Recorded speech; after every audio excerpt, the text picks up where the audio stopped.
Now, the expression रूठे को मनाना is again one of those things which are more or less specific to Hindi mainly. Of course, मैं ये नहीं कह रहा कि Western world में कोई किसी को मनाता ही नहीं, but the way of saying it is rather different, which is with the use of the phrasal verb bring around. So, किसी रूठे को मनाना is to bring them around. अगर आप आगे 10 examples देखेंगे तो hopefully ears को और भी natural लगेगा. Interestingly, बहुत ज़्यादा words suggest किए जाते हैं मनाने के लिए, जो कि सिर्फ मनाने पर तो roughly fit होते हैं, but रूठे को मनाने पर नहीं. In my very long multiple pinned comments this time I've provided reasons why each of these doesn't work. You're welcome to read them. Google भी आपको कईयों का मीनिंग मनाना बताएगा, but context is all important. For now, let's go to the examples.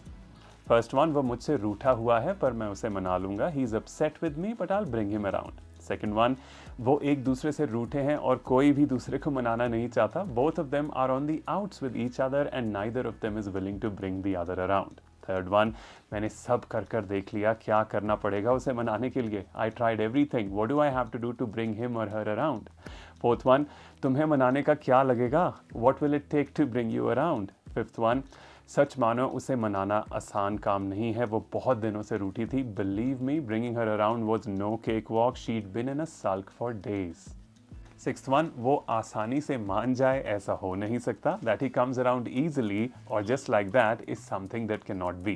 Seventh one, कल से वो मुझसे रूठा हुआ है, समझ नहीं आ रहा क्या करूं. He's in a bit of a huff with me since yesterday. I'm out of ideas for how to bring him around. Eighth one, उसने एक बहुत अच्छा आइडिया सुझाया रूठे बच्चे को मनाने के लिए. He came up with a great idea to bring the sulking child around. Ninth one, क्या वो तुमसे रूठा हुआ है, मुझे पता है वो किस तरह मानेगा. Is he upset with you or is he not talking to you, I know just the thing to bring him around. Tenth one, क्या तुम एक दूसरे से रूठे हुए हो, जो पहले मनाएगा उसे मैं चॉकलेट दूंगा. Have you two fallen out with each other, whoever tries to bring the other around first gets a chocolate from me.